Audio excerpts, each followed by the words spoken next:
চোখ বন্ধ করে নাম করতে করতে যাচ্ছেন, নাম করছেন মনে মনে, ঠাকুরকে স্মরণ করে নাম করছেন, আর ওই চোখ বন্ধ, যে আমার প্রতিজ্ঞা আমি চোখ খুলবো না, যা হয় হবে। তখন বলছে এ কি, তুমি চাদর নিয়ে? বলে এ কি, তুমি তো আমাকে বললে ঠাকুরের চাদর ভিজে গেছে, আমাকে দুখানা চাদর, ধোয়া চাদর দাও। আমি তোমাকে বললাম দাঁড়াও, আমি এক্ষুনি দিচ্ছি। বলে সে কি কথা, আমি এই তো দরজার সামনে এসে দাঁড়িয়েছি। তখন আলোচনার পরে দুজনেই দেখছে দুজনের চাওয়াটাই এক, যে ঠাকুর জন্ম জন্মান্তরে যেন তোমার মতন। ঠাকুর বলল যে না, ওই আত্মাটা রাত্রিবেলা ঘুমাইতে দেয় না, বড় উৎপাত করে, আর খালি রাবড়ি খাইবো রাবড়ি খাইবো এই কয়। বলে রাবড়িটা হাঁড়িটা রাখনের সাথে সাথেই একটা ছায়া আসলো। নমস্কার, আপনাদের সাথে আমি রতন। শ্রী রাম ঠাকুরের আরও একগুচ্ছ লীলা কথা নিয়ে আপনাদের সাথে আজকে আরও একবার আছেন শ্রী রামনারায়ণ বাবু।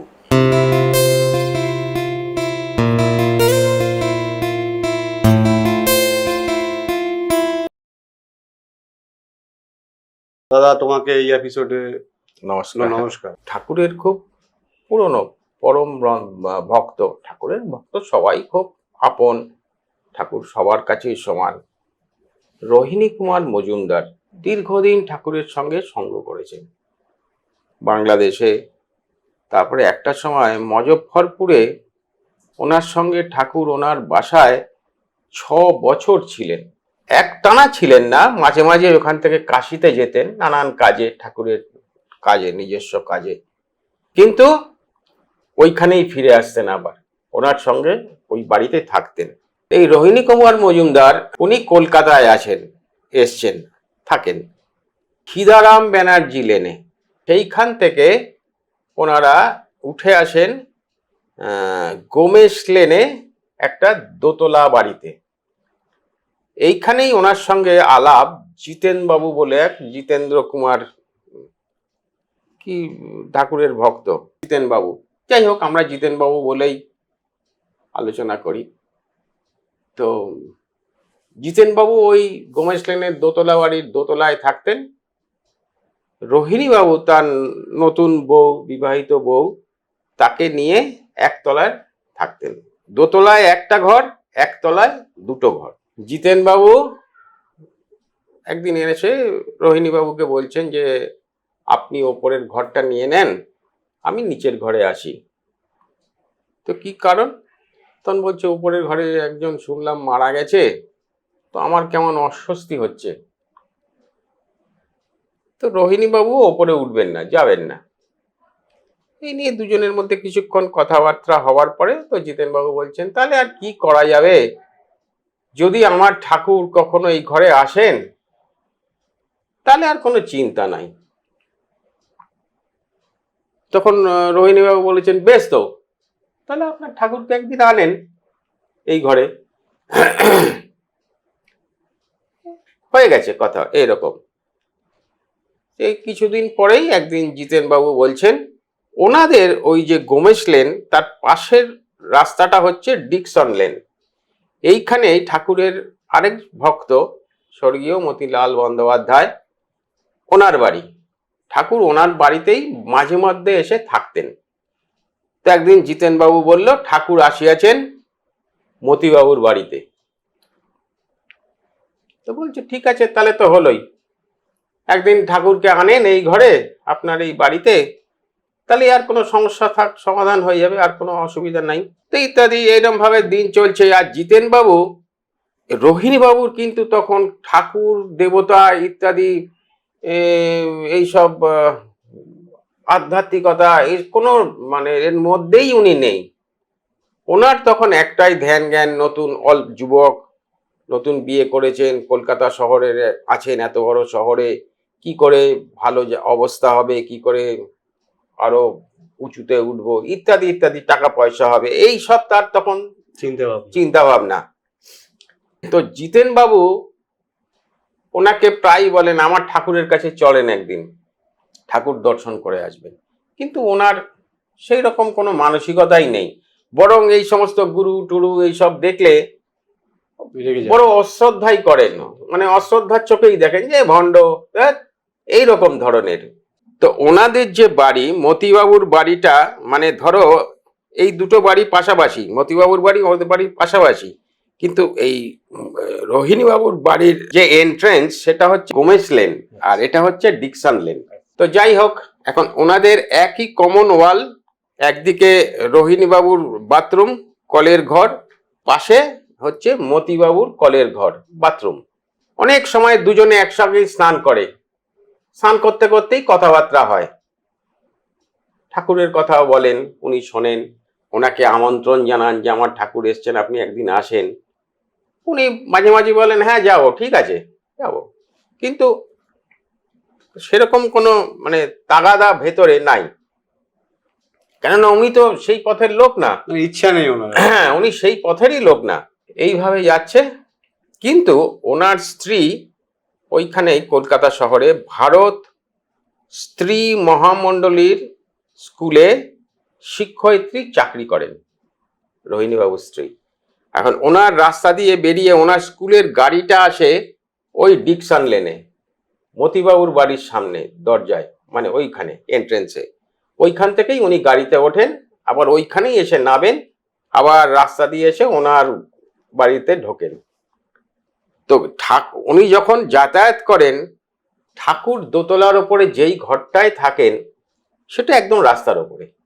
ওনার স্ত্রী যখনই যাওয়া আসা করেন ওই ওপরে তাকিয়ে এই ঘরের দিকে প্রণাম করেন ঠাকুরকে। আর মতিবাবুকে ঠাকুরের কথা বলেন, কেননা ওই যে মতিবাবুর স্ত্রীর সঙ্গে রোহিণীবাবুর যে স্ত্রী, তার আলাপ পরিচয় হয়েছে, ওনার কাছে ঠাকুরের অনেক কথা শুনেছেন। তো রোহিণীবাবুর স্ত্রী ঠাকুরের কথা রোহিণীবাবুকে বলে, কিন্তু রোহিণীবাবুর কোনো রকম অন্যরকম ভাবনা নাই। তো এইভাবে চলতে চলতে একদিন জিতেনবাবু, মতিবাবু বলল যে আপনি আসেন ঠাকুর দর্শনে। তো উনি বলেছেন ঠিক আছে যাব, কিন্তু নানান কাজে ব্যস্ত হয়ে উনি আর কথা রাখতে পারেননি। এই সময় ঠাকুর যে মতিবাবুর বাড়িতে আছেন, ঠাকুর বাতে খুব অসুস্থ, বাতে খুব অসুস্থ। সব ভক্তরা, পুরনো ভক্তরা আসে, ডক্টর প্রভাত চক্রবর্তী বা আরো পুরনো ভক্ত ওই বাড়িতে আসেন ঠাকুরের সেবা শুশ্রূষা। ঠাকুর খুব অসুস্থ। তো রোহিণীবাবু ফেরার পরে ওনার স্ত্রী বলেছে ঠাকুর খুব অসুস্থ, মানে বেশ ব্যথায় কষ্ট পাচ্ছেন, চিৎকার করছেন এরকম, তুমি একবার যাও, গিয়ে একবার দেখে আসো, দর্শন করে আসো। খুব অনিচ্ছা সত্ত্বে, গরমকাল, খুব অনিচ্ছা সত্ত্বে উনি এসছেন। দোতলার ওপরে ঘরের বাইরে জুতা রেখে ঘরে ঢুকেছেন। ঘরটা খুব ছোট, একটা খাট পাতা, সেখানে ঠাকুর শোয়া এবং আপাদ মস্তক চাদর দিয়ে ঢাকা। আর সেখানে জিতেনবাবু আছেন, মতিবাবু আছেন, ডক্টর প্রভাত চক্রবর্তী, প্রভাতবাবু আছেন, এরকম আরো কয়েকজন স্থানীয় ভক্ত এখানে আছেন, তারা শুশ্রূষা করছেন। তো রোহিণীবাবু ঘরে ঢোকার সঙ্গে সঙ্গেই ঠাকুর উঠে বসেছেন, চাদরটা সরিয়ে উঠে বসেছেন। তো রোহিণীবাবু প্রণাম করেছেন, প্রণাম করেছেন। ঠাকুর একটু মুচকি একটু হেসেছেন, হেসে আবার শুয়ে পড়েছেন, শুয়ে চাদর ঢাকা দিয়ে দিয়েছেন। তো ওনার বড় খারাপ লাগলো যে একজনের কাছে আসলাম দেখতে, তাকে প্রণাম করলাম, তো উনি আমাকে সেইভাবে মানে যে আহ্বান করা বা সমাদর করা সেরকম করলেন না, একটুখানি উঠে বসলেন, হাসলেন, আবার শুয়ে পড়লেন, যেন একটা তাচ্ছিল্যের ভাব, ওনার মনে একটা অশ্রদ্ধার মতন ভাব রোহিণীবাবুর। তো কিছুক্ষণ বসে থেকে উনি বাড়ি চলে এসছেন। এসে ওনার স্ত্রীকে বলছেন যে ঠাকুরের সম্বন্ধে, না এ কেমন, আমি গেলাম, উনি শুয়েছিলেন চাদর ঢাকা দিয়ে, যাওয়ার পরে উনি উঠে বসলেন, আমি প্রণাম করলাম, একটুখানি মিচকি হাসলেন, আবার শুয়ে চাদর ঢাকা দিয়ে দিলেন, কোনো কথা নাই। একটা মানুষ গেলে একটা কথা বলে, কোনো কথা নাই। তখন ওনার স্ত্রী বলছে না না না, তুমি যা ভাবছো এটা তা নয়, এটাই আশীর্বাদের লক্ষণ, ঠাকুরের আশীর্বাদের লক্ষণ। তুমি এইভাবে চিন্তা করো না। স্ত্রী বলেছে। তারপরে স্ত্রী ঠাকুরের নানান অলৌকিক ঘটনা ওই মতিবাবু স্ত্রীর কাছে শোনে, নানান অনেক ঘটনা এসব বলছেন। এই বলতে বলতে বেশ কিছুদিন গেছে। তারপরে একদিন বেশ একটু রাত্রে খবর পেলেন যে ঠাকুর খুব অসুস্থ, মানে ভীষণ চিৎকার করছেন, পায়ের যন্ত্রণায় ছটফট করছেন। তখন ওনার রোহিণীবাবুর স্ত্রী বলছেন, তুমি একবার যাও, ঠাকুর খুব অসুস্থ, খুব গুরুতর অসুস্থ, তুমি একবার যাও, একবার যাওয়া উচিত। পাশাপাশি থাকি। তো উনি গেছেন, গিয়ে দেখছেন হ্যাঁ সত্যি খুব অসুস্থ। কেউ পা টিপছে, কেউ সেক দিচ্ছে, কেউ হাওয়া করছে, খুব গরম, খুব হাওয়া করছে। তখন প্রায় অনেক রাত, 10টা সাড়ে 10টা এরকম বাজে। তো খুনি খাটের এক পাশে, সবাই ওই খাটেই বসে আছেন, এছাড়া আর কোনো জায়গা নেই। উনি খাটের এক পাশে বসে আছেন, বসে থাকছেন, আর ঠাকুরকে নিয়ে সবাই ব্যতিব্যস্ত। তো উনি একবার বলেছেন যে একটা ডাক্তার ব্যবস্থা তো করা যেতে পারে। ওই নীলরতন সরকার, তখন তো ওইটার নাম হচ্ছে বোধহয় ক্যাম্পবেল হসপিটাল, ক্যাম্পবেল হসপিটাল। তো বলছে ক্যাম্পবেল হসপিটালের ডাক্তার কাউকে একজন আনা যেতে পারে। তখন 11:30 বাজে। এই ডাক্তারের যখন আলোচনা হচ্ছে তখন ঠাকুর উঠে বসে বললেন ডাক্তার আনার দরকার নাই। আর মতিবাবুকে বললেন যে 1 গ্লাস জল দেন। তাহলে বাবা ডাবের জল দেই। তো ঠাকুর বললেন না, ডাবের জল লাগবে না, 1 বোতল সোডার জল দেন। সাথে সাথেই একটা সোডার বোতল নিয়ে এসছে, হাজির করেছে। কিন্তু বোতলের মুখটা যে খুলবে তার কোনো যন্ত্র আনে নাই। আর বোতলের মুখ একটা ওই কাচের বল, সেটা একটা রাবারের ওয়াশার দিয়ে বন্ধ, বোতলটা সিল করা। তো সবাই ঘরে যারা যারা উপস্থিত সবাই একবার করে চেষ্টা করলো ওইটাকে খোলার, কিন্তু কেউ খুলতে পারলেন না। তখন রোহিণীবাবু বলছেন যে একটা সোডার বোতল খুলতে পারলেন, এটা কি, দেন আমার কাছে দেন। তো উনি বোতলটা নিয়ে বোতলের মুখটার উপরে বুড়ো আঙ্গুলটা, বাঁ হাতে বুড়ো আঙ্গুলটা রেখে আর ডান হাত দিয়ে একটা চাপ মানে বাড়ি দিয়েছেন। দিতেই ওনাকে একদম মানে হতবাক করে দিয়ে হঠাৎ বোতলটা ফেটে গেল, একটা আওয়াজ করে বোতলটা ফেটে, আর চারিদিকে জল কাঁচ টাচ ছিটে গেল, দেয়ালের চুন বালি খসে পড়লো, ঠাকুরের বিছানা পুরো ভিজে গেল। উনি তো বেকুব হয়ে গেছেন, একদম কি করবেন, কিং কর্তব্য বিমূঢ়, এরকম স্থবিরের মতন বসে আছেন। সবাই চুপ, যে কি জানি ঠাকুরের লেগেছে, কার লেগেছে, কাজ ফাজ কার, কোথায় গিয়ে কাজ, কার গায়ে কি পড়েছে, কে জানে কত রকম কত ব্যথা পেল। তো ঠাকুর উঠে বসে বলছেন যে না, কারোর ব্যথা লাগে নাই, কারোর ব্যথা লাগে নাই। খালি সত্যি কারোর ব্যথা লাগেনি, কিন্তু ওই রোহিণী বাবুরই বুড়ো আঙ্গুলটা রক্ত বেরোচ্ছে দেখা যাচ্ছে। তো যাই হোক, এখন ঠাকুরের বিছানা তো সব ভিজে গেছে, গায়ের চাদর বিছানা সবই ভিজে গেছে, বিছানার চাদরটাও ভেজা। তখন মতিবাবু তাড়াতাড়ি বাড়ির ভেতরে গেছে, যে চাদর তো পাল্টাতে হবে। কিন্তু বড় হতাশ হয়ে ফিরে এসে বলল কোনো কাঁচা ধোয়া চাদর বাড়িতে আর নাই। তখন রোহিণীবাবু বলছে যে আমার বাড়ির পরিষ্কার চাদর যদি আনা হয় সেটা কি কাজে লাগবে? তখন মতিবাবু বলছেন হ্যাঁ, ধোয়া অব্যবহৃত যদি হয় তাহলেই কাজে লাগবে। রোহিণীবাবু তাড়াতাড়ি নেমে এসছেন, নেমে এসে ওনার বাড়ির যে এন্ট্রেন্স আমি আগেই বলেছি, মতিবাবুর বাড়ির উল্টো দিকে, আর ওনার শোয়ার ঘরটাও, ঠাকুর যেই ঘরে আছেন রাস্তার দিকে, ওনার শোয়ার ঘরও অনেকটা দূরে। এইখানকার কোনো কথা ওই ঘরে শোনা যাবে না, প্রশ্নই নেই, কেননা এটা একটা রাস্তা, ওটা একটা রাস্তায়। উনি তাড়াতাড়ি ঘরে এসে দরজার সামনে যেই দাঁড়িয়েছেন, ওনার স্ত্রী দুটো ধোয়া চাদর নিয়ে দাঁড়িয়ে আছে, এই নাও। তখন বলছে এ কি, তুমি চাদর নিয়ে? বলে এ কি, তুমি তো আমাকে বললে ঠাকুরের চাদর ভিজে গেছে, আমাকে 2খানা চাদর, ধোয়া চাদর দাও। আমি তোমাকে বললাম দাঁড়াও, আমি এক্ষুনি দিচ্ছি। বলে সে কি কথা, আমি এই তো দরজার সামনে এসে দাঁড়িয়েছি, আমি তো কিছু বলিনি, আমি এই দরজার সামনে এসে দাঁড়িয়েছি, তুমি দরজা খুলে দুটো চাদর আমাকে দিলে, এ কি করে সম্ভব? তো যাই হোক, এই কথা দুজনের মধ্যে হলো। হওয়ার পরে তাড়াতাড়ি চাদর দুটা নিয়ে এসে দেয়, ঠাকুরের বিছানায় একটা পেতে দিল, আর একটা ঠাকুর চাদর গায়ে দিলেন। ঠাকুর উনি ফিরে আসছেন, এই তখন ওনার মনের মধ্যে হচ্ছে এটা কি ব্যাপার হলো। নটনি ভাবছেন বারবার। হ্যাঁ, ফেরার সময় যে আমি ওই ঘরে আলোচনা হলো অতটা দূরে, সেই কথা এইখানে আসার কোনো সম্ভাবনাই নেই, তাহলে আমার স্ত্রী কি করে জানলো, আমার স্ত্রী কি করে জানলো? এইবার এই ঠাকুরের উপরে ওনার একটা ওনার উনি ভাবছেন যে তাহলে কি ওনার কৃপা, কিছু কৃপা বা ওনার কিছু এর মধ্যে কাজ আছে। এই ওনার মন পরিবর্তন হতে শুরু করলো।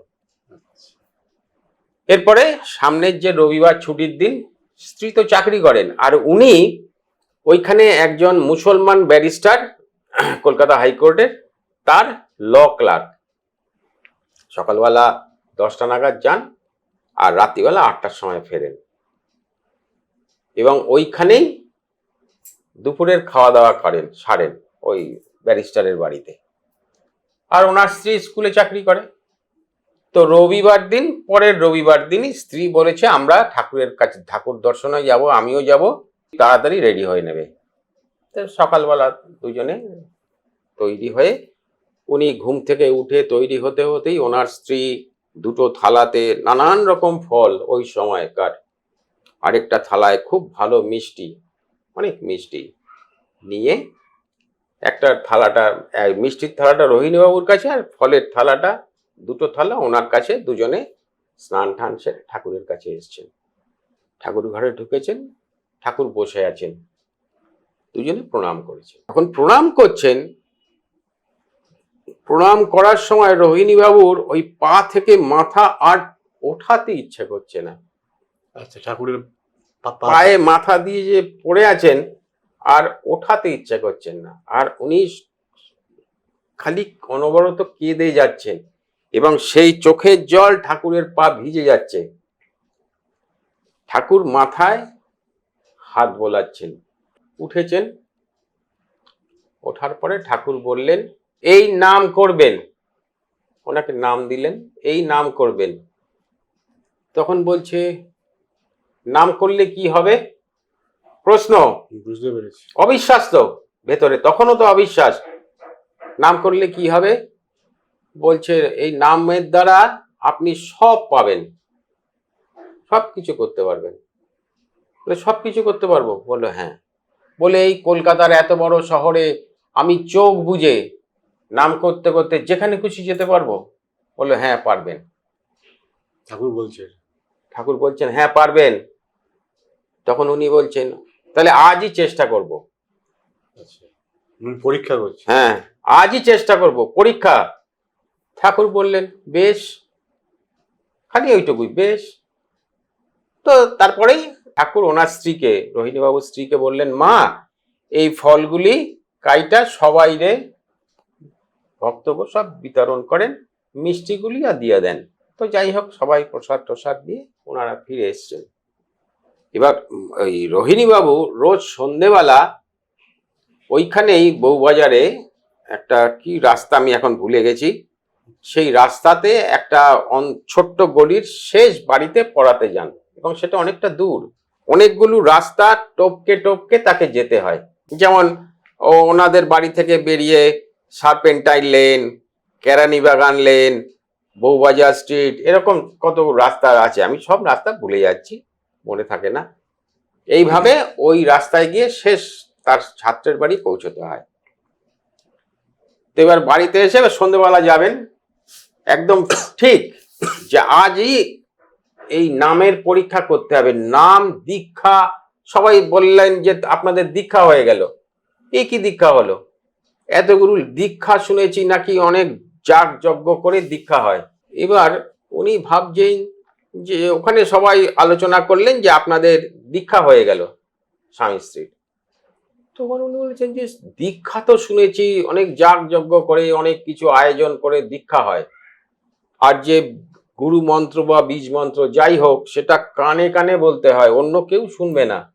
তো ঘর ভর্তি লোকের সামনে আমাদের মন্ত্র দিলেন, নাম দিলেন, এ তো সবাই শুনলো, এ কি দীক্ষা? তো তার তো পরীক্ষা করতে হবে। ঠাকুর বললেন এই নামের দ্বারা আপনি সব করতে পারবেন। তো আজকেই পরীক্ষা করব, চোখ বন্ধ করে ওই ছাত্রের বাড়ি যাব নাম করতে করতে। আচ্ছা, চোখ বন্ধ করে চোখ বন্ধ করে। এবার ঠিক সন্ধ্যেবেলা উনি টিউশনে যাবেন, ওনার বাড়ি থেকে বেরিয়ে ওই সার্পেন্টাইন লেন, ডিকসন লেনের থেকে সার্পেন্টাইন লেনের মুখে, ধরো এটা ডিকসন লেন, এইখানে সার্পেন্টাইন লেন, এই যে এইখানে এসে ওই দিকে মুখ করে উনি চোখ বন্ধ করে নাম করতে করতে যাচ্ছেন। নাম করছেন মনে মনে, ঠাকুরকে স্মরণ করে নাম করছেন, আর ওই চোখ বন্ধ, যে আমার প্রতিজ্ঞা আমি চোখ খুলবো না, যা হয় হবে। কোন রাস্তা দিয়ে যাচ্ছেন, কোথায় যাচ্ছেন, কিচ্ছু উনি জানেন না। মাঝে মাঝে মানুষের শরীরের সঙ্গে ধাক্কা লাগছে, কিন্তু উনি চোখ খুলছেন না। খুব পাশ দিয়ে গা ঘেঁষে গরুর গাড়ি যাচ্ছে, ঘোড়ার গাড়ি যাচ্ছে, সেটাও বুঝছেন, কিন্তু চোখ আমি খুলবো না। এইভাবে বেশ অনেকক্ষণ গেছেন। কোন রাস্তা কি কিচ্ছু জানা নেই ওনার, চোখ উনি বন্ধ যাচ্ছেন। যেতে যেতে একটা জায়গায় পাটা গিয়ে একদম আটকে যায়, যেতে যেতে পা একদম আটকে যায়। আটকে যাওয়ার পরে উনি হুমড়ি খেয়ে পড়ে যান। যখন পড়েছেন তখন খুব মনে দুঃখ, যে হায় হায়, এত প্রতিজ্ঞা করে আসলাম, সেই চোখ খুলতে হবে, আমি তো পড়ে গেছেন। যখন চোখ খুলেছেন তখন দেখছেন যেই ছাত্রের বাড়ি পড়াতে যান, সেই ছাত্রের বাড়ির সিঁড়ি, দরজার সামনে যে সিঁড়ি, সেই সিঁড়ির ওপরে উনি পড়ে আছেন। আর উনি ওইখানে পড়েছেন দেখে ওনার ছাত্র দৌড়ে এসেছে। ছাত্রের মা, তার দিদি, তারা এসে তাকে তুলে শুশ্রূষা করার চেষ্টা করছে। কেন পড়ে গেলেন না, ওইখানে কর্পোরেশনের ওই নাম্বার দেওয়া একটা পাথর পোতা ছিল, সেইটাতে পাটা এসে আটকে যায়, আটকে উনি ওই সিঁড়ির ওপরে পড়েন। এই রোহিণী বাবুর নামের কি শক্তি, নামের কি মহিমা, নাম কি করতে পারে, তার বিশ্বাস হয়ে গেছে। এই রোহিণী বাবু বুঝতে পারলেন যে ঠাকুর কে। এই ওনাকে সম্পূর্ণ ঠাকুরের কাছে স্যারেন্ডার করে দিলেন, যে তুমি আমার আরাধ্য দেবতা, তুমি আমার ভগবান, তুমি আমার গুরু, তুমি আমার সব, তোমাকে ছাড়া আমার আর কোনো অস্তিত্বই নাই। একদম পুরো সমর্পণ। কেননা উনি তো এবার ওই টিউশনি করতে বসেছে, কিন্তু পড়ায় তো মন নেই ওনার। তো তখন উত্তেজনায় যে কতক্ষণে ঠাকুরের কাছে আসবো, ঠাকুরের তো জানাতে হবে যেরকম হয়েছে ব্যাপারটা। তো কিছুক্ষণ পড়ানোর পরেই তাড়াতাড়ি ফিরে এসছেন, ফিরে একদম সোজা ঠাকুরের কাছে গিয়ে ঠাকুরকে প্রণাম করেছেন। প্রণাম করে ঠাকুর উনি ঢুকতেই ঠাকুর মিচকি মিচকি হাসছেন, সব জানেন আর কি, বসে মিচকি মিচকি হাসছেন। উনি প্রণাম করেছেন, প্রণাম করে মাথাটা তুলে বললেন পরীক্ষায় পাস। ঠাকুরকে বলছেন পরীক্ষায় পাস। ভক্ত কেমন দেখো, ঠাকুরকে পরীক্ষা করেছে, পরীক্ষা করে ঠাকুরের কাছে এসেই বলছেন যে পরীক্ষায় পাস, তুমি পাস করেছো। গুরুদেবের পরীক্ষা হলো, গুরুদেবের তো পরীক্ষা করলো যে আমি চোখ বন্ধ করে, নামের এত শক্তি, সব হবে, আজকেই আমি চোখ বন্ধ করে যাব। কলকাতার মতন রাস্তা, এত ব্যস্ত শহর, বড় শহর, গাড়ি ঘোড়া, হ্যাঁ, এতগুলো রাস্তা টপকে ওইখানে যেতে হবে, পরীক্ষায় পাস। এই উনি নিজেকে সম্পূর্ণ ঠাকুরের শ্রীচরণে সঁপে দিলেন। এইভাবে দিন যাচ্ছে। তো একদিন ঠাকুর রোহিণী বাবুকে বললেন, মায়েরে কন পশ্চিমে কোথাও চাকরির সন্ধান করতে। এই কথা বলেছে, শুনেছেন। এর মধ্যেই একদিন পেপারের কাগজে দেখছেন যে মুজফ্ফরপুরে একটা হাই স্কুল, কি একটা হাই স্কুল, চ্যাপম্যান কি মধ্য হাই স্কুল না কি, যাই হোক বালিকা বিদ্যালয়, সেইখানে হেডমিস্ট্রেসের পদ খালি আছে। ঠাকুরকে এসে বললেন, ঠাকুর বললেন আইজি আবেদন করেন। আচ্ছা, আজই আবেদন করুন। হ্যাঁ, অ্যাপ্লিকেশন করো। সেই দিনই অ্যাপ্লিকেশন করে সেই দিনই পাঠিয়ে দিয়েছে। এর 7-8 দিনের মধ্যেই তার এসে গেল, টেলিগ্রাম এসে গেল, appointment letter. Secretary appointment letter এ করলেন যে আপনি এই আমাদের স্কুলে আমরা সিলেক্টেড, আপনি এসে জয়েন করুন। এবার স্ত্রীকে তো নিয়ে যেতে হবে মুজফ্ফরপুরে, ওরা কোয়ার্টার দেবে, স্কুলের ভেতরেই কোয়ার্টার, কোনো চিন্তা নেই। তো রোহিণী বাবু তার স্ত্রীকে নিয়ে মুজফ্ফরপুরে এসেছেন। এখন স্ত্রী থাকবেন, তো তার জন্য তার এক বিধবা বোন আছেন অল্প বয়সী, তাকেও স্ত্রীর সঙ্গে ওইখানে রেখেছেন। আর উনি তো এখানে চাকরি করেন ওই ব্যারিস্টারের কাছে। এইভাবে কিছুদিন যাওয়ার পরে দুর্গাপুজো এসে গেছে, পূজার ছুটি। তো রোহিণী বাবু তার ব্যারিস্টারের কাছে আবেদন করেছে তাকে ছুটি দেওয়ার জন্য। যাই হোক, ব্যারিস্টার প্রথমে দেবে না, তারপরে অনেক অনুনয় বিনয় করে 10 দিন তার ছুটি স্যাংশন হয়েছে। তখন ঠাকুরের কাছে এসে বলেছেন যে আমি যাচ্ছি পূজার ছুটিতে, মুজফ্ফরপুর যাব স্ত্রীর ওইখানে। তো ঠাকুর বলছেন আপনি মুজফ্ফরপুর যাইবেন, তাইলে যাওনের সময় রোহিণীবাবু আপনি আমারে কাশিতে নিয়ে চলেন, কাশিতে আমারে রাইখা আপনি মুজফ্ফরপুর যাবেন। আমার এইখানে যেদিনকে গেছেন খবর দিতে যে আমি মুজফ্ফরপুর যাচ্ছি, রোহিণীবাবু ঘরে ঢুকে দেখছেন ঠাকুর খুব গম্ভীর হয়ে বসে আছেন, যেন মনটা ভালো নেই। আর উনি ঢুকে প্রণাম করতেই বলছেন কি আমি আর এইখানে থাকুম না, রোহিণীবাবু আপনি তো মুজফ্ফরপুর যাইবেন, আমারে কাশি নিয়ে চলেন, আর আপনি আমারে 10টা টাকা কইরা দিয়েন, 5 টাকা ঘর ভাড়া দিব, আর 5 টাকা দিয়ে আমার সারা মাস যাইব গিয়া, কোনো অসুবিধা নাই। তো রোহিণী বলছে ঠিক আছে। তো ঠাকুরকে নিয়ে রোহিণীবাবু কাশি রওনা হয়েছেন। কাশিতে এসে পৌঁছেছেন। ওখানে অসিতা রঞ্জন বলে এক স্বামীজি সাধু, তার একটা আশ্রমে থাকে, সেখানে সব সাধুরাই থাকে, সেইখানে এসে উঠেছেন। এটা হচ্ছে নারদ ঘাটে, কাশিতে নারদ ঘাটে ঠাকুরকে নিয়ে এসছেন, ওই বাড়িতে এসছেন। তো ওই অসিতা রঞ্জন ওই সাধু ঠাকুরকে দেখে হাউ হাউ করে কাঁদছে। ঠাকুরের থেকে বয়সে অনেক বড়, সাদা পাকা চুল একদম কোমর অবধি, হ্যাঁ, এক খুব ছোট্ট ঘর, একটাই চৌকি, চৌকির উপরে একটা কাঁথা পাতা আর সামান্য কটা চাদর, আর একটা তেলের কুপি, কিছু থালা বাটি। আর ওই কুপির আলোর জন্য মানে কালির জন্য এই বিছানা বা এই সমস্ত এত নোংরা আর কালিময় যে বিছানাতে হাত দিলেও তোমার হাতে কালি লেগে যাবে, এছাড়া আর কোনো ঘরে জায়গা নেই। তো উনি তো ওই সাধু বাবা সন্ন্যাসী, উনি তো ঠাকুরকে সাষ্টাঙ্গে প্রণাম করলেন। প্রণাম করার পরে নিজেদের মধ্যে কি আস্তে আস্তে কি কথা হলো, রোহিণীবাবু ইত্যবসরে তার সঙ্গে তো বিছানা আছে, সেই ঘরের দরজার বাইরেই একটা ছোট্ট বারান্দা, সেইখানে এই কম্বল পেতে ওপরে চাদর পেতে ঠাকুরের ওইখানে বসার ব্যবস্থা করলেন। তো ঠাকুর ওইখানে বসিয়েছেন। ও তো ওই সাধুজি, ওই যে অসিতা রঞ্জন যে সাধুজি স্বামীজি, সেও এসে বসেছেন, খুব আস্তে আস্তে গল্প কথা বলছেন। ঠিক আছে। তো রোহিণীবাবু ভাবছে যে এইখানে তাহলে ঠিক আছে, আমি আর ঠাকুর তাহলে এই বাইরেই থাকবো, আর ওই স্বামীজি তার নিজের বিছানায়, কেন ওই নোংরাতে আমি ঠাকুরকে থাকতে দেবো না, ওইটা থাকার জায়গা না। তো ঠাকুর এর মধ্যে তাদের মধ্যে কথাবার্তা হলো, হওয়ার পরে ঠাকুর বলছেন আপনি স্নান করতে যান, রোহিণীবাবুকে বলছেন গঙ্গায় স্নান করে আসেন। তো যাচ্ছেন, তখন বলছে দাঁড়ান আমি যাবো আপনার লগে।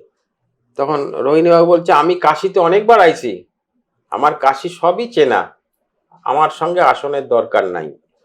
তখন বলছে না আপনি জানেন না, এই কাশী খুব দুর্বৃত্তের জায়গা, এখানে চোর ডাকাত সর্বত্র ঘুরে বেড়ায়।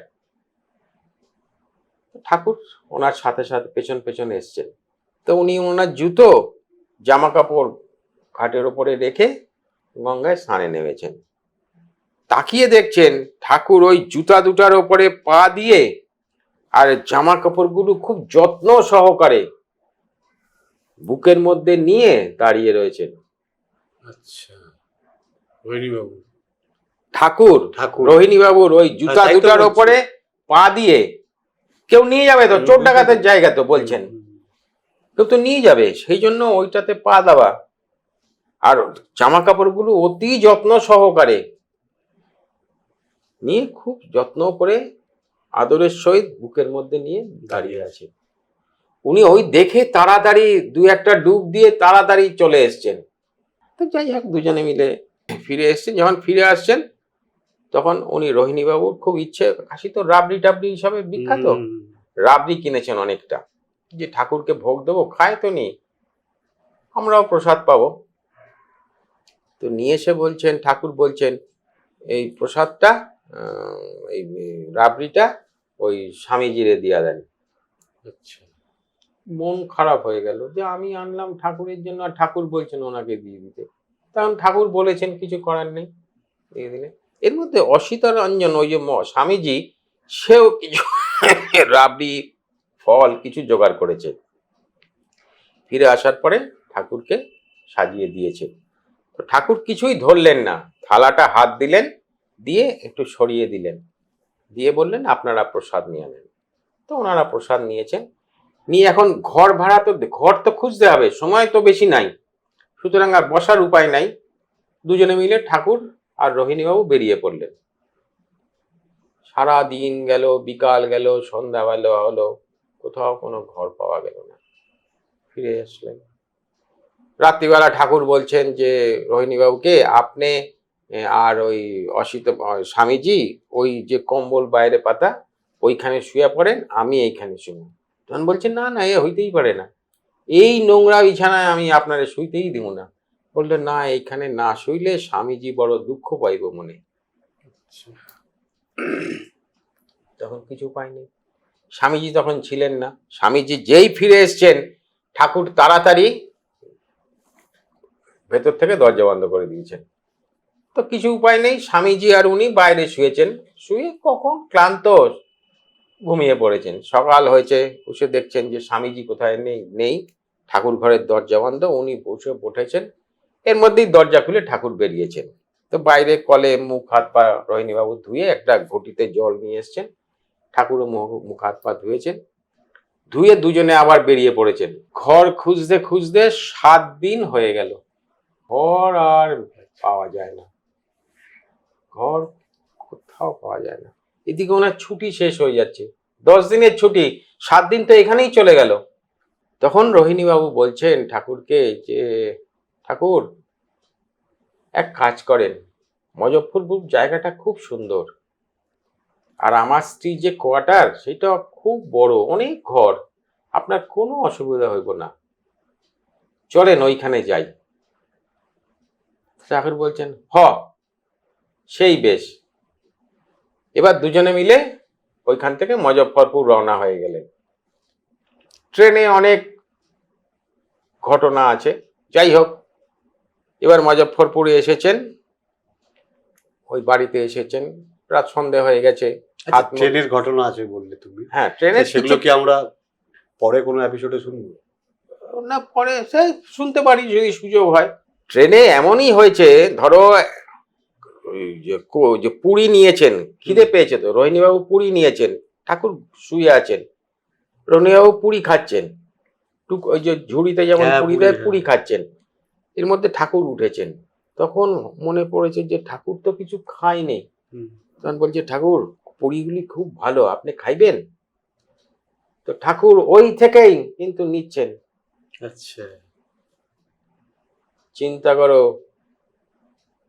ভক্ত তো, ভক্ত আর ভগবান তো এক, ভক্ত আর ভগবান এক। হ্যাঁ, তো এরকম অনেক ঘটনা ট্রেনে আছে। যাই হোক, এসছেন তো সন্ধেবেলা, যাই হোক ঠাকুরের হাত মুখ ধুইয়ে দিয়েছেন, ভোগ টোগ দিয়েছেন, বিশ্রাম করেছেন। সকালবেলা উঠেছেন, উঠে দেখছেন যে জায়গাটা অত্যন্ত মনোরম, বিশাল বড় বাগান, আর সেখানে নানান রকমের ফলের গাছ। মুজফ্ফরপুর লিচুর বিখ্যাত, বিখ্যাত জায়গা। লিচু, জাম, জামরুল, পেয়ারা, আতা, এরকম নানান গাছে ভর্তি, আর ফলে সব গাছ ফলে পূর্ণ একদম। খুব আনন্দ হয়েছে। তো ঠাকুর রোজ ওই জায়গাটায় দেখে বলল, বাহ, খুব সুন্দর জায়গা, খুব আমার ভালো লাগছে, এইখানে আমি 2-3 মাস থাকবো। দেখো, কাশিতে থাকবে বলে রওনা হলো কলকাতা থেকে, ওইখানে থাকবো না, কারোর বাড়িতে কারোর দয়ায় থাকবো না, কাশিতে থাকবো। সেইখান থেকে এসে হাজির হলো মুজফ্ফরপুরে। কিরকম লীলা চিন্তা করো ভক্তের সঙ্গে। এসে মুজফ্ফরপুরে বলছেন যে অতি উত্তম জায়গা, আমার খুব পছন্দ হয়েছে, এইখানে আমি 2-3 মাস থাকবো। এবার ছুটি শেষ হয়ে গেছে, 10 দিনের জায়গায় 15 দিন হয়ে গেছে রোহিণী বাবুর। তো একদিন রোহিণী বাবু বলছেন যে আমার তো ছুটি শেষ, 10 দিন তো গেছেই, 15 দিন হইতে যায়, আমি এখন যাই কলকাতা, না তো চাকরি থাকবে না। তখন বলছে, আপনার আর কলকাতায় যাইতে হইব না, এইখানেই থাকেন, আমি এইখানে আরো কিছুদিন থাকুম। তো কিরকম ভক্ত দেখো, গুরু বললেন ওনার চাকরি মাথায় থাক, উনি ওইখানে থেকে গেলেন। ভক্তের যে একনিষ্ঠ ভাব, উনি যে সম্পূর্ণটা নিজেকে সঁপে দিয়েছেন ঠাকুরের ওপরে। ঠাকুর যা ভাবছেন, ঠাকুর যা বলছেন, ঠাকুর যা করছেন, ওইটাই শেষ কথা। উনি ওখানে থেকে গেলেন। এখন এইভাবে স্কুলের ছুটি শেষ হয়ে আসছে, পূজার ছুটি শেষ হয়ে আসছে। তাহলে এখন উপায়, এইখানে স্কুল খুলে গেলে তো আর থাকতে দেবে না, দিদিমণি ছাড়া তো আর কেউ থাকবে না, তাহলে একটা বাড়ি দেখতে হবে এখানে। এবার খুব উঠে পড়ে লাগলেন, বাড়ি খুঁজতে আরম্ভ করলেন। ঠাকুরও রোহিণী বাবুর সঙ্গে যান। তো স্কুলের যে সেক্রেটারি, উনি খুব সাত্ত্বিক মানুষ, বিজয় কৃষ্ণ গোস্বামীর ভক্ত, শিষ্য, আশ্রিত। তো উনি শুনে বললেন, ঠিক আছে, একটা বাড়ি আছে, আপনাদের তো 2-3 মাসের জন্য কোনো ভাড়া টাড়া দিতে হবে না, ওই বাড়িতেই আপনারা থাকবেন। তো সেই বাড়িটা দেখালো, খুব সুন্দর বাড়ি, বড় বাড়ি, সেইখানে গিয়ে আশ্রয় নিল ঠাকুরকে নিয়ে। ঠাকুরকে নিয়ে রোহিণীবাবু গেলে ওনার স্ত্রী, ওনার বোন, তারাও তো সঙ্গে সেইখানে গিয়ে উঠলেন। ওইখানে দিন যায়, খুব আনন্দে আছেন। ঠাকুর রোজ সকালবেলা বেড়াতে বেরিয়ে যান, ওই 11টা 11:30 ফিরে আসার পরে হাত পা ধুইয়ে দেন। তারপরে রোহিণীবাবু যখন খেতে বসেন, আহার করেন, রোহিণীবাবুরা কিন্তু সম্পূর্ণ আমিষাশী, ওনারা কোনো সবজি টবজি কিছু খান না, মাছ, মাংস, ডিম, এইটাই ওদের একমাত্র খাবার জিনিস। তো যখন খান, রোহিণীবাবু যখন খেতে বসেন, ঠাকুরের আসনও পাশে দেওয়া হয়, ঠাকুরকে ঠাকুরের ভোগ দেওয়া হয়, ঠাকুরের ভোগ নেন, রোহিণীবাবু নিজের খাবার খান। এইভাবে বেশ চলছে। থাকতে থাকতে রোহিণীবাবুকে একদিন বলছেন যে আপনি এইখানেই একটা চাকরির চেষ্টা করেন। ঠাকুর বলছেন এইখানেই একটা চাকরির চেষ্টা করেন। তো খুঁজতে খুঁজতে উনি একটা স্কুলের এক মাস্টারির চাকরি পেয়ে গেলেন মুজফ্ফরপুরে। এবার এই যে 2-3 মাসের জন্য তো এই বাড়িতে এসছেন, এখন যদি উনিও চাকরি করছেন এখানে, তাহলে তো আর পার্মানেন্ট হয়ে গেল এখানে, আর যাওয়ার কলকাতা আসার কোনো প্রশ্নই নেই। তাহলে তো ওই 2-3 মাসের জন্যই ওই বাড়িটা থাকতে দিয়েছে, কোনো ভাড়া টাড়া দিতে হবে না বলেছে। তাহলে 2-3 মাসের পরে, 2 মাসের পরে এ তো আর থাকা যাবে না এখানে, তাহলে একটা তো বাড়ি দেখতে হবে। এবার আবার বাড়ি খোঁজা শুরু করলেন, করতে করতে করতে করতে একটা বাড়ি পাওয়া গেল। বাড়িটা দোতলা, দোতলাটা একদম সাজানো গোছানো, নিচেও 4খানা ঘর, উপরেও 4খানা ঘর, বিরাট বড় বাড়ি। সেই বাড়িতে এসে ওনারা উঠলেন। বেশ, ওই বাড়িতে আছেন আছেন ঠাকুর মহা আনন্দে আছে। সব জিনিস ওখানে সস্তা, রোজ বাজার করে রোহিণীবাবু, মুটে দিয়ে নিয়ে আসে লোক দিয়ে, খাওয়া দাওয়া হচ্ছে, ফল ফলাদি ঠাকুরের, মিষ্টি রাবড়ি, কোনো অসুবিধা নাই। আর ঠাকুর রোজ সন্ধেবেলা ওনাদের দুজনকে সঙ্গে নিয়ে ওইখানে নানান মন্দির আছে, একটা একটা কালী মন্দিরে নিয়ে গেল। কালী মন্দিরে নিয়ে গিয়ে বলছেন এখানে প্রণাম করেন, প্রণাম করে আর যা ইচ্ছা আপনারা চান, যা চাইবেন তাই পাইবেন। ওরা প্রণাম করেছে। আবার আরেকদিন আরেকটা শিব মন্দিরে নিয়ে গেছে, নিয়ে গিয়ে বলছেন এইটা, এই মন্দির খুব প্রসিদ্ধ, এই শিব গরিবনাথ হিসেবেই পরিচিত, ওখানে গরিবনাথ হিসাবে পরিচিত, এইখানে যা চাওয়া যায় তাই পাওয়া যায়, আপনারা প্রণাম করেন। তো দুজনে প্রণাম করেছে। এখন দুজনে যে স্বামী স্ত্রী প্রণাম করেছে, কেউ কাউকে কিন্তু জিজ্ঞেস করেনি যে আমি কি চাইলাম, তুমি কি চাইলে। তখন আলোচনার পরে দুজনেই দেখছে দুজনের চাওয়াটাই এক, যে ঠাকুর জন্ম জন্মান্তরে যেন তোমার মতন গুরু পাই, তোমার এই শ্রীচরণে যখন যেখানে থাকি তোমার এই শ্রীচরণেই যেন প্রতি জন্মে তোমাকেই পাই, তোমার এই শ্রীচরণেই আমরা আশ্রয়ে থাকি। দুজনেরই কামনা এক। আছেন কাশিতে, ঠাকুর মাঝে সাঝেই রাবড়ি নিয়ে আসেন। ওই যে নতুন বাড়িতে যেদিন প্রথম এলেন, দোতলাটা ঘুরে দেখছেন, ঠাকুর হঠাৎ একটা ঘরের কোণার দিকে এক দৃষ্টি অনেকক্ষণ তাকিয়ে আছেন। তো উনি জিজ্ঞেস করছেন কি দেখেন, তখন বলছে এইখানে একটা আত্মা আছে, আত্মা আছে। তো বলছে তাহলে তো এই বাড়ি নেওয়ার কোনো প্রশ্ন নাই।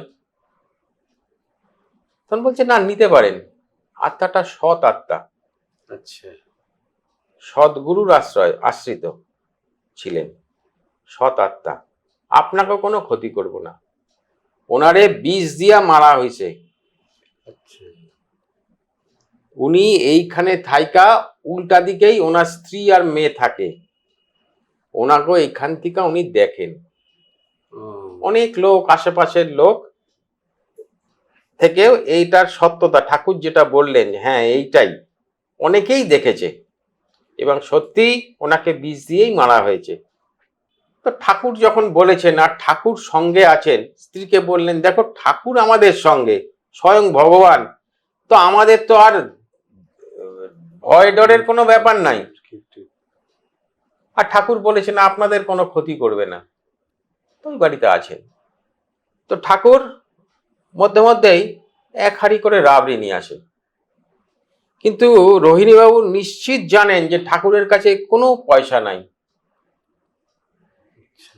একটা পয়সাও নাই ঠাকুরের কাছে। তাহলে কি করে আনেন? উনি বলছে আপনি রোজ রাবড়ি আনেন কেন, কই থেকে আনেন? বলছে ওই ভক্তরা দেয়,